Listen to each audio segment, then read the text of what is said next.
Yo soy su compañero Barrera Oropesa Carlos Alejandro y yo les voy a hablar de lo que es la expansión artística alemana renacentista.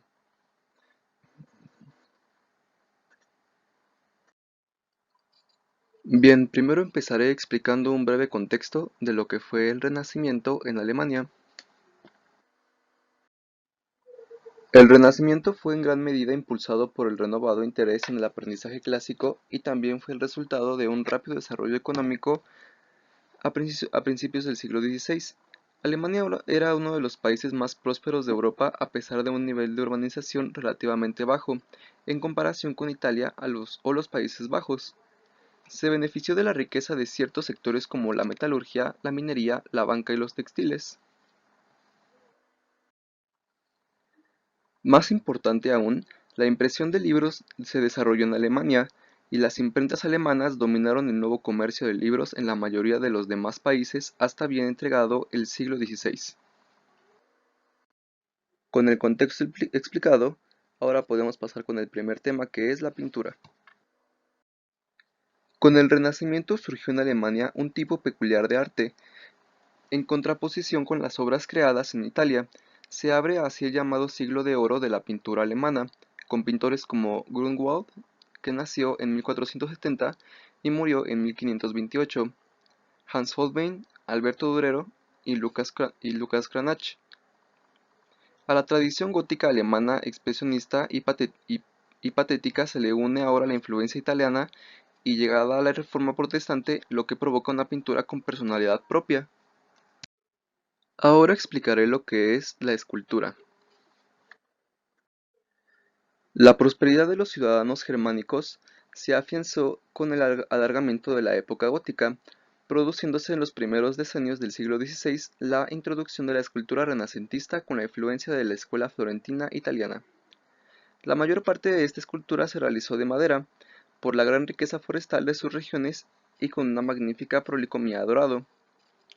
También en el mismo estilo se encuentran las esculturas de Tillmann Reichensteiner, obras extraordinarias como el altar de la Anunciación de la iglesia de Kreuznach, y como escultores destacados podemos nombrar a Beit Stoss con su obra de la Virgen de Santa María de Cracovia y a Bamberg en la Anunciación del Rosario en la iglesia de San Lorenzo.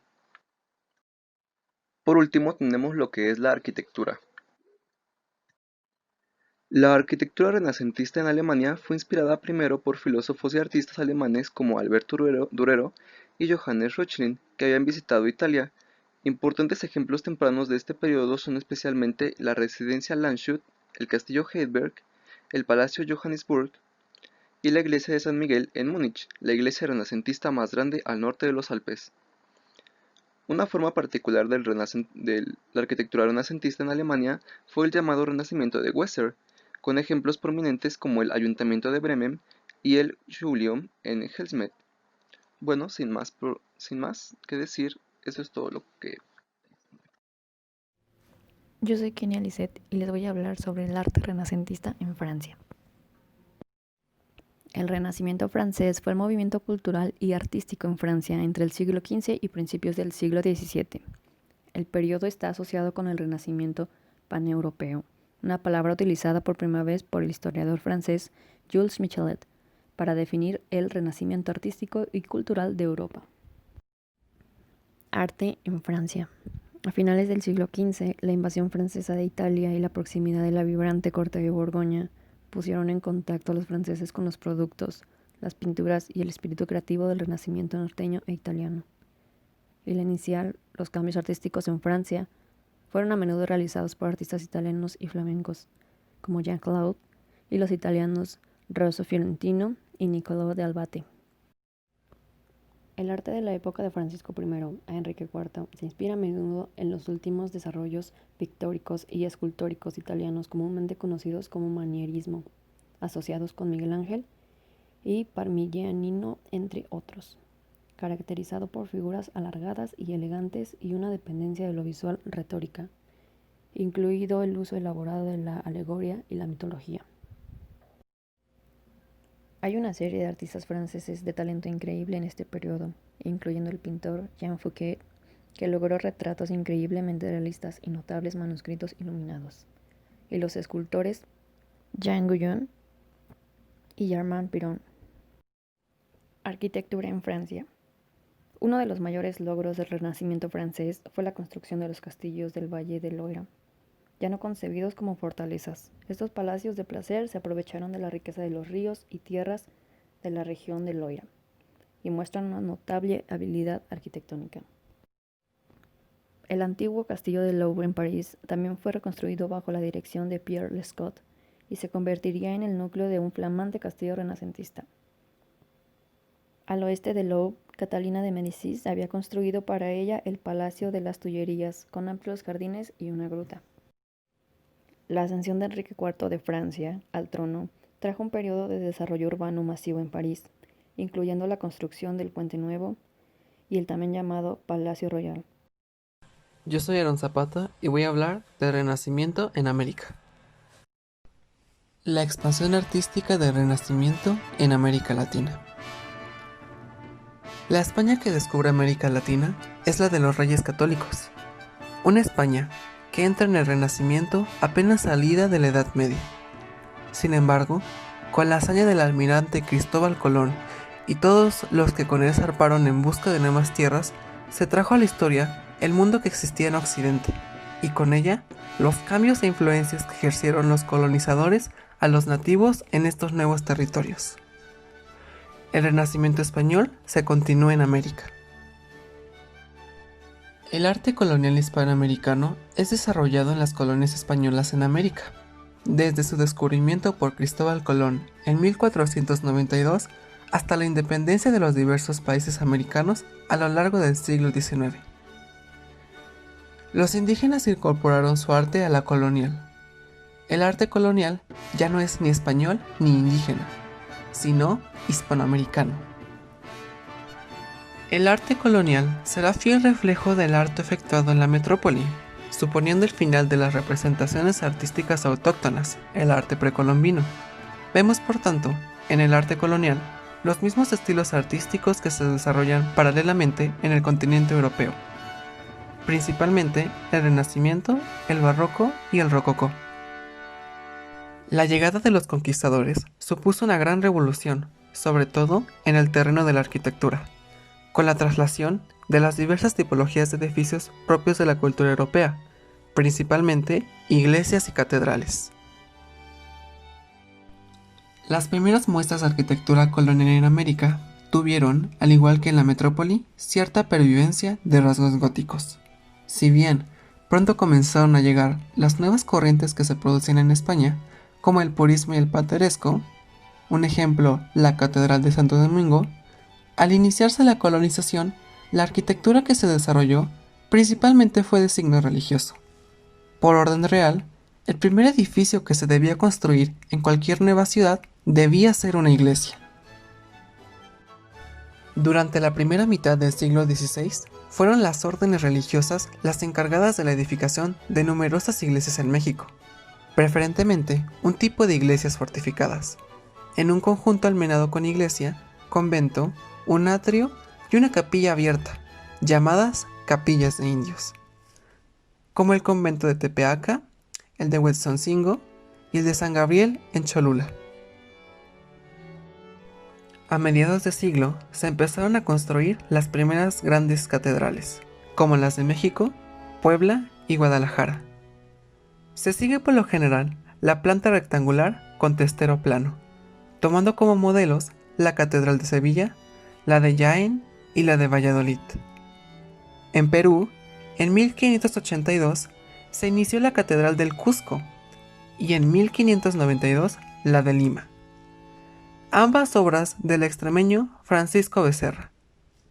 Mientras tanto, en Argentina destaca la Catedral de Córdoba, obra del jesuita Andrés Blanqui. Las primeras muestras de pintura colonial fueron las de escenas religiosas elaboradas por maestros anónimos, realizadas con medios precolombinos, con tintas vegetales y minerales, y telas de trama áspera e irregular. En ellas destacaron las imágenes de la Virgen con el Niño, una iconografía de raíces autóctonas, donde, por ejemplo, se representaban los arcángeles como arcabuceros contemporáneos. La producción artística hecha en Nueva España por indígenas en el siglo XVI es denominada arte indocristiano. Las primeras muestras de escultura fueron nuevamente en el terreno religioso, en tallas exentas y retablos para iglesias, confeccionadas generalmente en madera recubierta con yeso y decorada con encarnación, aplique directo del color o estofado sobre un fondo de plata y oro, y la piedra en la decoración y construcción de las portadas de iglesias y palacios. Junto a la importación de obras de los talleres peninsulares, fundamentalmente de los sevillanos, empezaron a establecerse en las distintas ciudades que se fueron creando escultores que implantaron el sistema de talleres y gremios existentes en España. La labor de las órdenes religiosas, creando las primeras escuelas de artes y oficios, introdujo en las tareas artísticas a los artesanos indígenas. Con ello, se inició un mestizaje entre los estilos prominentes de Europa y las tradiciones precolombinas. A principios del siglo XVII nacieron las primeras escuelas locales, como la quinteña, la cusqueña y la chilota, destacando la labor patrocinadora de la orden jesuita.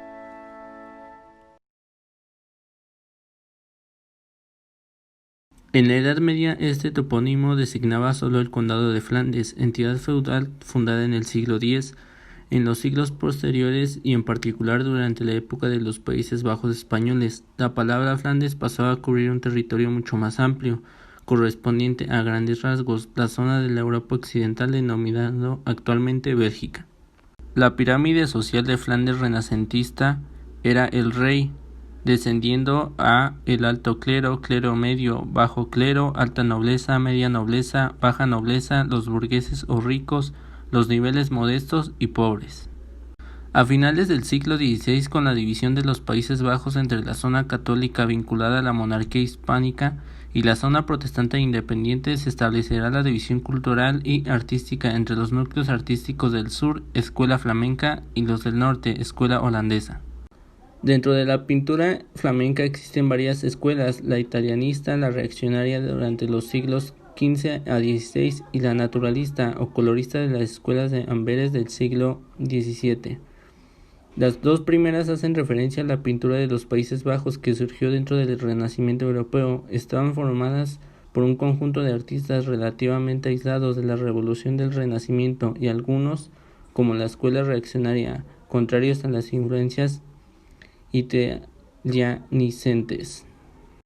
La escultura de Flandes permaneció unida a las soluciones decorativas góticas durante largo tiempo. Tuvo un amplio desarrollo de la talla en madera aplicada de retablos, sillerías de coro en los que se introducen lentamente elementos renacentistas, derivados en particular de la interpretación lombarda, que aparecen también en chimeneas y puertas interiores de edificios civiles. Los ejemplos de Italia y de Francia influyeron en la aparición del estilo que caracterizó una serie de edificios, por otra parte, profundamente distintos entre sí. De este modo podemos afirmar que el clasismo del renacimiento arquitectónico no llegó a aclimatarse en Flandes. La penetración de nuevas tendencias se aprecia también en Ancienne Greffe de Burjas, el Palacio Gran Vela en Bruselas, con los órdenes mejor interpretados, y la fachada del Ayuntamiento de Amberes, obra de Cornelis de Brient, llamado Floris, arquitecto, escultor y grabador profundamente apasionado por lo italiano, que se centra en un cuerpo que se resuelve por el ritmo de un arco de triunfo, con vanos de medio punto entre las columnas pareadas, y el que se inspira el Ayuntamiento de La Haya, el carácter más sobrio. La fase final del siglo está caracterizada por el arquitecto Lieven de Key, que trabajando en la zona norteña de Flandes contribuyó a extender los criterios renacentistas.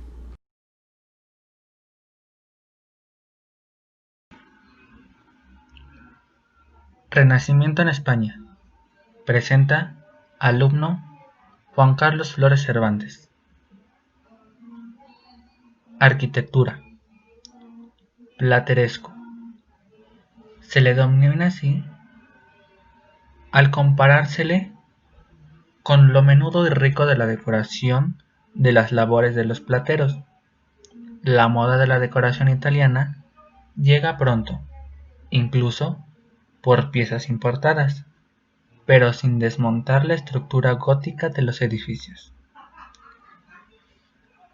Plateresco purista, también llamado clasista.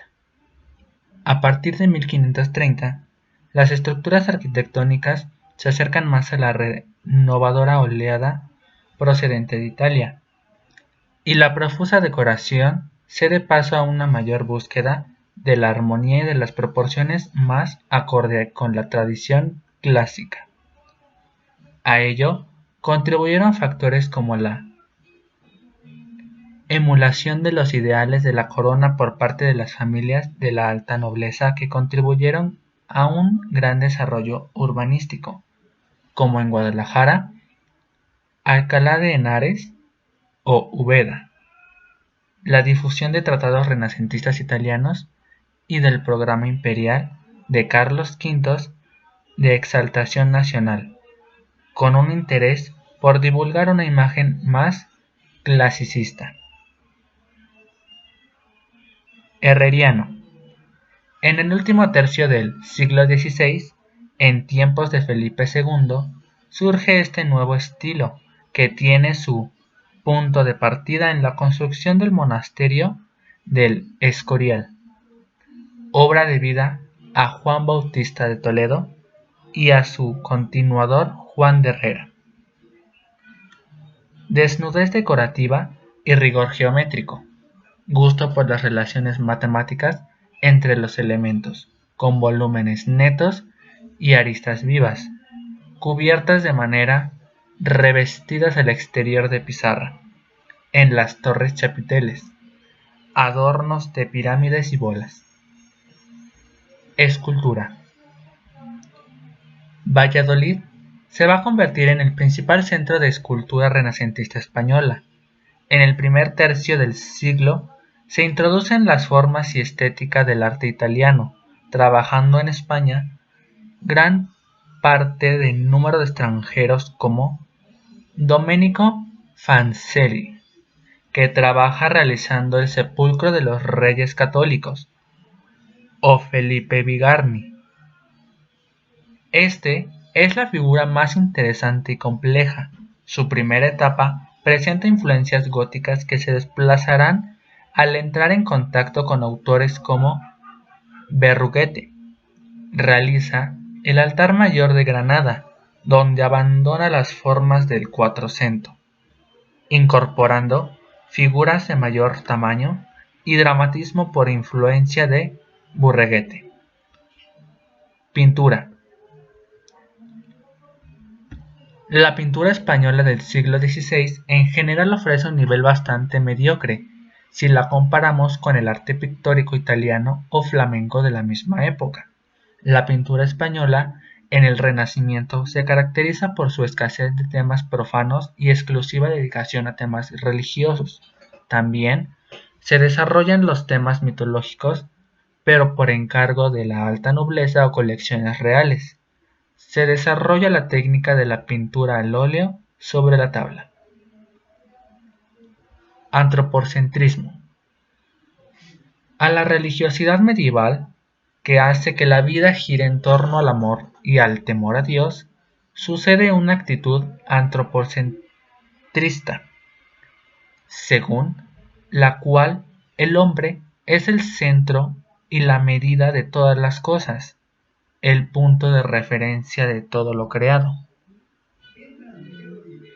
Al hablar de esto, se nos viene a la cabeza el famoso dibujo de Leonardo da Vinci, en el que las medidas del hombre son la perfecta dimensión dentro de un círculo y un cuadrado. Se confía en el ser humano y sus posibilidades. Además, se piensa que el ser humano es bueno por naturaleza, ya que está hecho a imagen y semejanza de Dios. El progreso y la ciencia. En la misma línea del punto anterior, la fe y la creencia en los dogmas dejan paso a la razón, la curiosidad y el espíritu crítico, que serán la base de la ciencia moderna y de los grandes descubrimientos geográficos que cambiaron el mundo. Recordemos que en esta época se descubre América. Galileo expone sus teorías astronómicas, etc. Individualismo. El colectivismo y el anonimato de la Edad Media se sustituye por el individualismo que destaca al hombre y a sus obras. Se valora la fama, el dinero, el éxito en la actividad social o política y se protege la propiedad intelectual y artística. Vitalismo. De manera que el pueblo disfruta de las celebraciones mientras que las cortes reales, papales o de los grandes señores se convierten en centros del arte y de la diversión. Hay que aprovechar el momento presente y vivir la vida. Ideas extendidas por medio del tópico del Carpe Diem. En el Renacimiento se empieza a producir una separación entre la religión y la vida humana. Además, la muerte no se ve como el fin, porque queda otra vida, la de la fama en el recuerdo que dejamos por nuestras obras. Esta es la idea del valor de la fama, que llega hasta hoy día, nace en el Renacimiento. Humanismo. Es el movimiento ideológico del Renacimiento. Por humanista se entiende al intelectual de la época que conoce perfectamente el latín y recupera la cultura grecolatina, mal conocida durante la Edad Media. Estudian y publican los textos de los autores clásicos, que se convierten en modelos. Son quienes en definitiva defienden y consolidan las ideas expuestas en el punto anterior. Etapas. Primer Renacimiento. Se trata de una poesía profana que canta el amor humano siguiendo a Petrarca. Frente a estos se sitúan los poetas tradicionalistas, como Cristóbal de Castillejo, que defienden los motivos y estructuras métricas de la poesía culta castellana, que tiene como primer ejemplo a Juan de Mena, que todavía hasta pasada mitad del siglo XVI sigue siendo el poeta más leído e importante de España. Segundo de Renacimiento. Tiene lugar durante el reinado de Felipe II. Se produce un momento de aislamiento hacia el exterior a causa de la Contrarreforma del Concilio de Trento. La Contrarreforma fue una medida de aislamiento y censura tomada por la Iglesia Católica para luchar contra el avance del recién nacido protestantismo de Martín Lutero. Se pierde la conexión con Europa. A España dejan de llegar estudiantes extranjeros o libros por medio a que contengan ideas de la Reforma luterana.